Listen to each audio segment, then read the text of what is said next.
Guys, Nate Diaz did his first interview in quite some time with Ariel Helwani, but did it lead to more questions than answers? We're talking about that right now.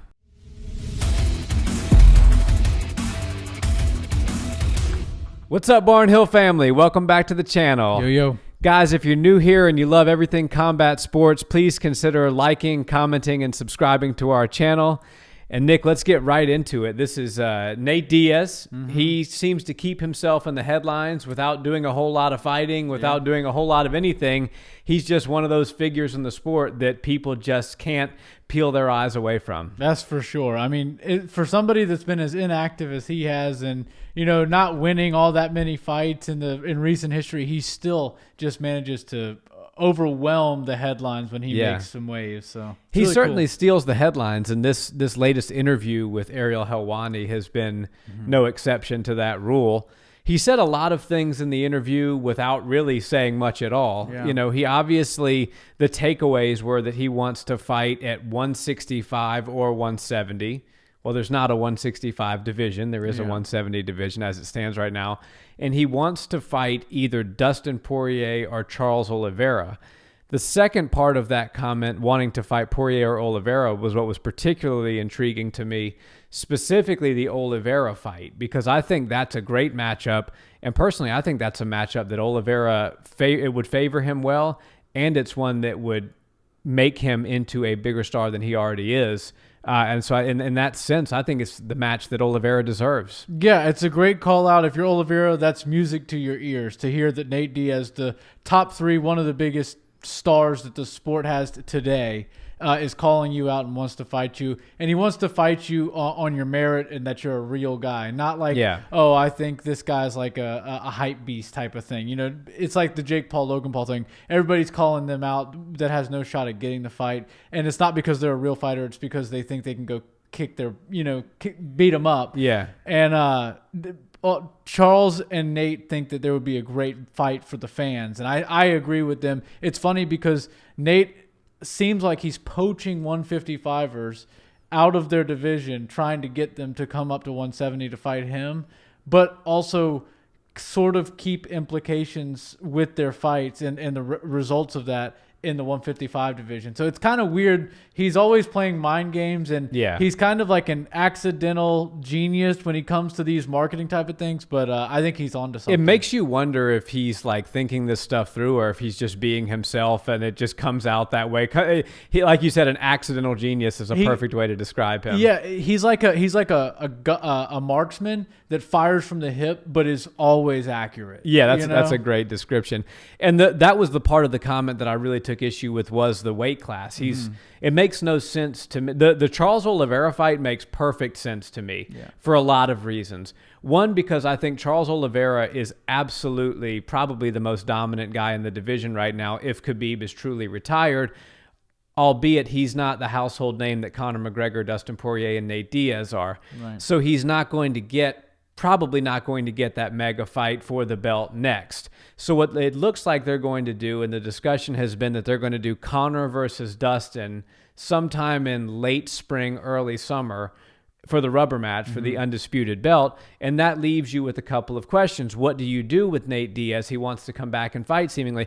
What do you do with Charles Olivera? Well, no better way to make Charles Olivera completely undeniable than to put him in there with Nate Diaz, give him a fight against a guy that's going to bring a lot of eyes to him, probably in a main event, probably in a 5-round setting, and then a matchup that I believe he would personally win.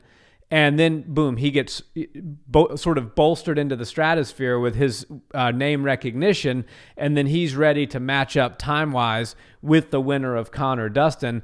And then maybe you do Chandler versus Gaethje. The thing that doesn't make sense to me is the 165, 170. That for Charles Olivera, it's all about rankings for him, where he stands, who he's beaten in the division, and getting that undeniable number one contender's position. So a fight at 165 or 170 for Charles doesn't make sense. But if they could get Nate, and you never know, you have to take everything Nate says with a grain of salt.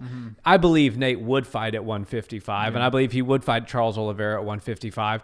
And so I think that's what they need to do, and that would be an excellent fight that I think serves a lot of purposes. It gets Nate back. Nate's a tough guy to finish. Charles is a tough guy to finish. Both of those guys come to put on shows. It allows Conor and Dustin to get their rubber match out of the way, and maybe allows for Gaethje and Chandler to do their thing. What do you think? Well, that kind of squares off everything that, you know, the 150, all the answers, the immediate answers that 155 has as far as questions go. You know, what I said a couple weeks ago when we did a hypothetical 155 match was exactly this. Nate Diaz should fight Charles Oliveira, Dustin should fight Conor, and then Gaethje should fight Michael Chandler. And what that does is it takes two of your biggest stars in the entire sport, just so happen to be Nate Diaz and Conor McGregor in the same weight class. So it doesn't make total sense to throw them in a fight together. What you should do is build up the other stars, the future stars in that division, by putting them against each other. And it just so happens that the UFC has Conor McGregor calling out one of them in Dustin Poirier, and Nate Diaz calling out one of them in Charles Oliveira. Yeah. And all that does for those two guys, who, in my opinion, are good guys in the sport. Charles Oliveira seems like a great guy who's just working really hard and beating tough competition. Same with Dustin Poirier. He seems like a great guy, deserves some good things. He's done a lot of heavy lifting. So I think giving him the fight, you know, Dustin Poirier has earned a trilogy match with the biggest star in the sport, and he's also earned a title shot. Just so those fights might happen, or those two things might happen in the same fight, and I believe they should. Generally, which is weird because people aren't saying this right now, but generally rubber matches and 2 out of 3s and trilogies happen one after the next. They don't generally take a 6-year layoff like the Dustin Conor did. They're usually, oh, I lost this to this guy, let me get that one back, and oh, he beat me, so now we have to figure this out. You get it done immediately. Yeah. And what seems to be off with this situation is a lot of fight fans are like, oh, we don't need to see that one again right now. But that historically, that's the way rubber matches work. So I think we give Dustin what he wants, and Conor has earned a title shot coming off a loss. If Jose Aldo gets it, if some of these other big names, Yoel Romero gets it, Conor McGregor has certainly earned it. Nate Diaz also deserves a main event top fighter in the world, and Charles Oliveira is exactly that. And Charles Oliveira deserves the name that is Nate Diaz. And like you said, it's a very favorable matchup for Charles Oliveira. Not saying it's an easy night out, but I do think he would probably get the job done. And at 9-0, capping it off, 9-0 in his last 9 fights, capping it off with Nate Diaz, he's undeniable for a title shot. Yeah, my approach to this and the way I look at it is, if you're a fan of Dustin Poirier's and you're a fan of Charles Oliveira, then you should want this to happen for them. Yeah. Because quite frankly, I think Dustin Poirier matches up poorly with Charles Oliveira. So if you want for Dustin Poirier to be the undisputed champion and you want Charles Oliveira to get his crack at the undisputed belt, the best road to that happening, I believe, is Dustin Conor for the belt, even though a lot of people are upset about the fact that Conor's going to get a shot coming off a loss. He is still the biggest star in the sport, and the UFC is a business after all, and they have to make money, and they do things sometimes that don't make sense with the rankings. They don't make sense on paper, but they do them nonetheless, and sometimes we agree with them, sometimes we disagree with them. But the reality of the situation is they're probably going to do that Conor-Dustin third fight.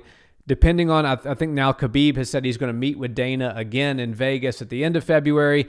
Quite frankly, I'm a little tired of all of these Khabib meetings. We need to know something concrete. Is he coming back? Is he not coming back? I personally believe he's not. So for the sake of this video, I'll go on the assumption that he's not. You do Dustin Poirier versus Conor for the belt, and then you do Charles Oliveira versus Nate Diaz, as I said, in a match that I think he squares up very favorably with Diaz. Diaz will bring the best fighter out of him. Oliveira's stock will rise. His Instagram following will go way up. His YouTube subscriptions will go way up. His name will start to be talked about a lot more. Dustin has a good chance at beating Conor for the undisputed belt. Then you see Dustin crown the undisputed champ, and then you see Oliveira come in as his next challenger, and in my opinion, early on, probably dethrone Dustin at that point. But then you get everything you want. You get Dustin Conor 3, you get Dustin as the undisputed champ, you see Nathan Diaz back, you get Charles Oliveira in a favorable matchup that's super exciting, and then maybe, who knows, into 2021, early 2022, you see Oliveira as the undisputed champ. That's kind of how I see it, And then you got to factor in what about Chandler versus Gaethje? Yeah, that fight is awesome too, and I think that whoever wins that would certainly put themselves in the right place to fight for a title, probably early next year. But, like you said, some of these things in the fight industry and the fight game and promotional, stuff doesn't always make sense. Right. But it does make money. It makes dollars, right? So that's what the UFC is doing. It's a business. If it wasn't looking out for how to make money, it wouldn't be in business. And they're actually thriving right now. But I would have to say that building some stars other than Nate Diaz and Conor McGregor is a good idea. And the way you do that is you throw them in on the same night, not even just the same night, but in the same fight, the octagon at the exact same time as your two biggest stars. And the more eyes that Charles Oliveira gets on him, and the more eyes that Dustin Poirier get on him, the better, and the bigger the fight between them two will be. But if right now, if you said, okay, next month or 2 months from now, Charles Oliveira is fighting Dustin Poirier for the title, main event, pay-per-view, I'm sorry to these guys, but it's not cracking 1 million. Right. Unfortunately. Pay-per-view buys, you mean. 1 million pay-per-view buys. No, you're right. You're probably right. If they both go out and do what we're saying they should do, Conor fights Dustin, that's breaking 1 million, period. Nate fights Charles Oliveira, that's right there at the 1 million, even if it is the main event non-title fight. But they'll probably put it on there with the Conor Poirier fight as a perfect co-main event, also in case anybody falls out due to COVID or any sort of issue like that. I think you're getting millions and millions of more eyes on Dustin and Charles Oliveira, which is better for the sport, better for building the entire roster at 155. Right. And, to me, it just makes the most sense. And look, if the haters, if the people that aren't fans of Conor getting a title fight and aren't fans of Nate Diaz just jumping right into a number one contenders match get what they want, then you get Nate and Conor both losing on the same night, and then boom, we're going to get the trilogy between them two that we finally wanted to see, and it makes a lot of sense. The grudge match would be there, so I think that's the way the UFC kind of has to go with this situation, and in my opinion, even though they haven't said anything, that's the direction they're heading. I think so, and let me come at it from a slightly different angle.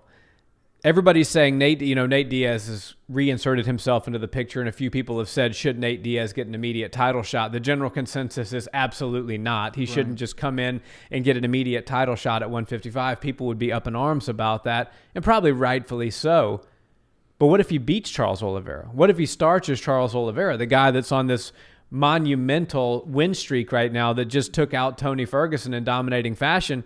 What if Diaz comes in and beats him, just playing devil's advocate here? Yeah. Then how do you deny Diaz a title shot? Because if you're saying that Charles is the most deserving guy and then somebody comes in and beats Charles, then wouldn't that be the most deserving guy? It would be. And then what happens if as we sit here right now and record this video, I think Dustin's probably going to win in the trilogy, and provided that Conor doesn't make some adjustments, but that's a close fight. And I think that Charles probably beats Nate in this hypothetical situation.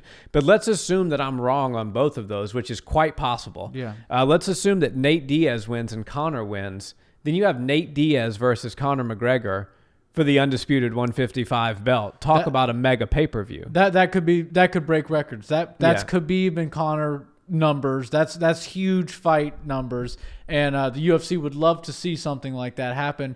And, that trilogy is always there, but the icing on top of the cake for that trilogy would be if it was for a title. We've seen it happen twice at 170. Sure, we'd like to close out that trilogy at 170, but if there's a title on the line, I'm sure they'd both be willing to cut the extra 15 pounds and make it for a title. Yeah, I think for that trilogy, if 170 or 155, for me personally as a fan, wouldn't make much of a difference. I'd be down to see it, especially if a title is on the line. It only makes sense. Yeah, and it's so fascinating that Nate Diaz says these crazy things like, I'm thinking about 165, 170 coming back and not worried about 155. I've got nothing to do down there. It's a dead division. Dead division. I've got nothing to aim for, but I'd like to fight Dustin Poirier or Charles Oliveira. He says 155 is a dead division and then proceeds to call out two 155ers. Right. That's Nate Diaz for you. Yeah, and it's genius. And, if he's not, it seems to me that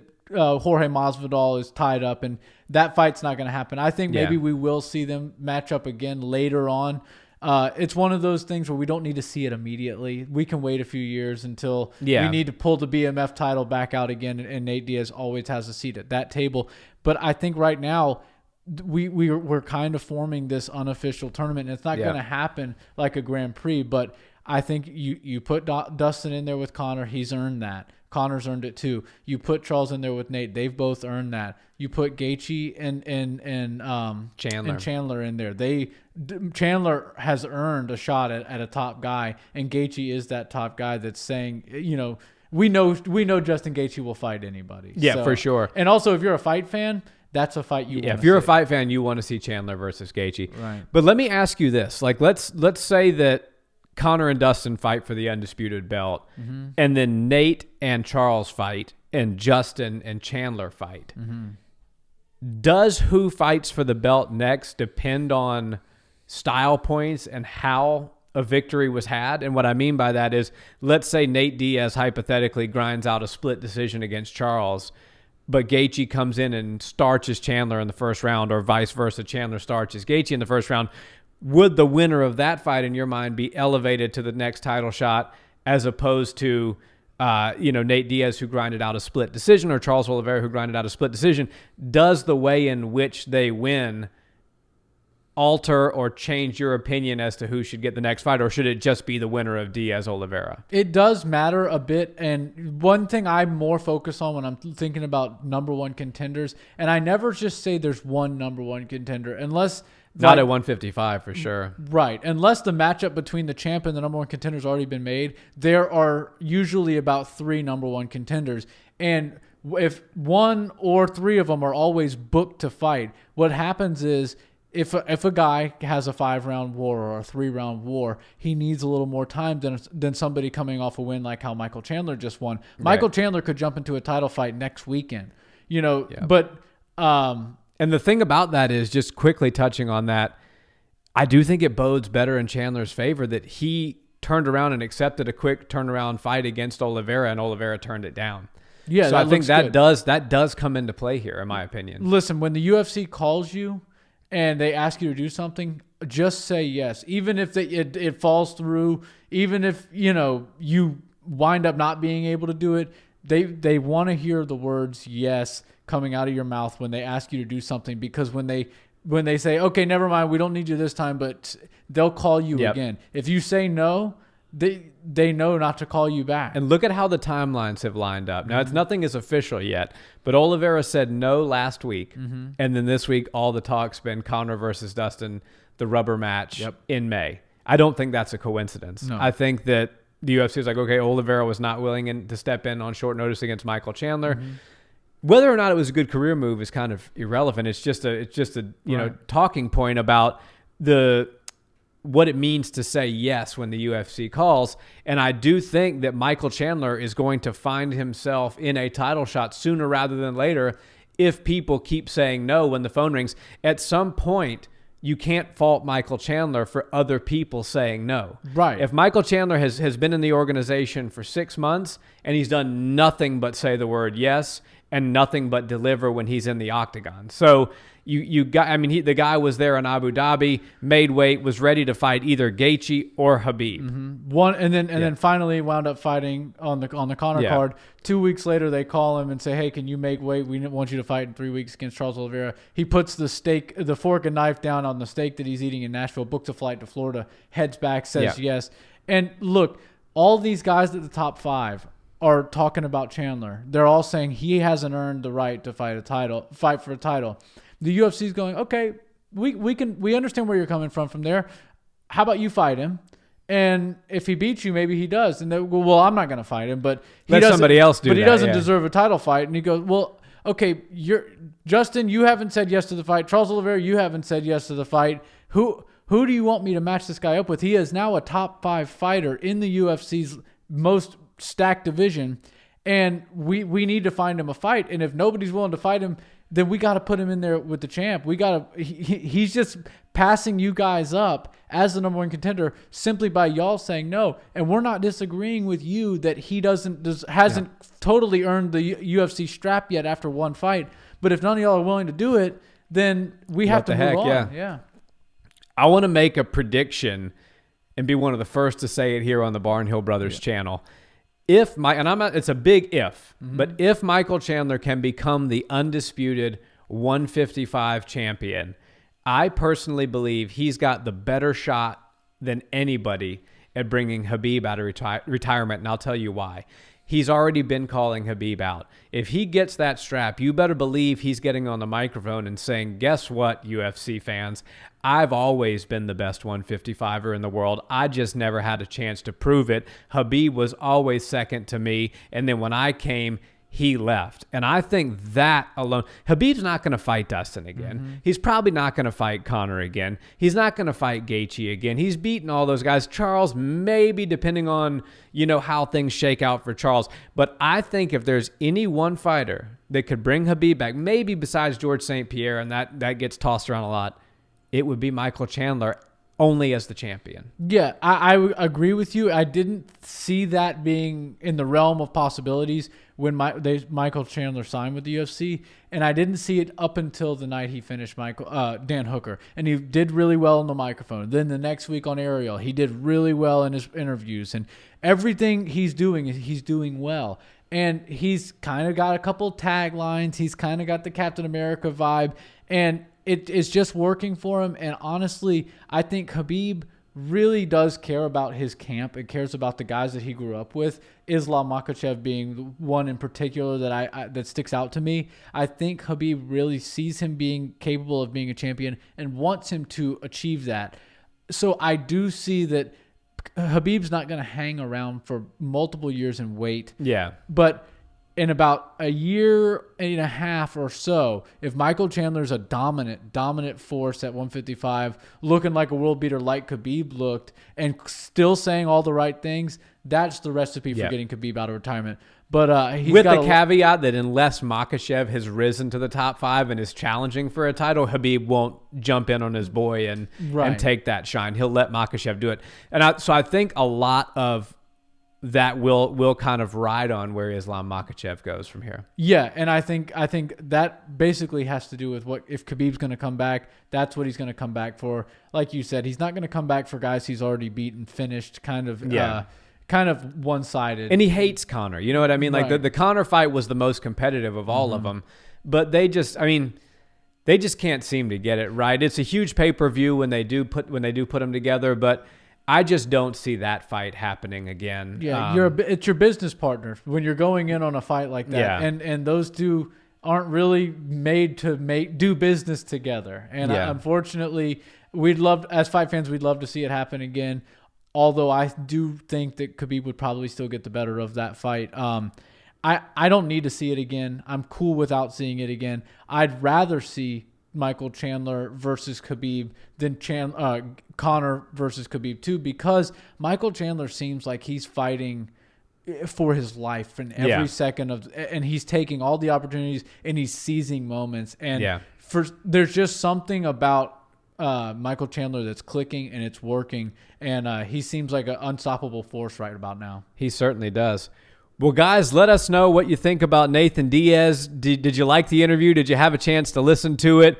Did it leave you with more questions than answers? And most importantly, please leave a comment and let us know who you think he should fight next. Thanks so much, guys, and until the next video, have a great day. Peace.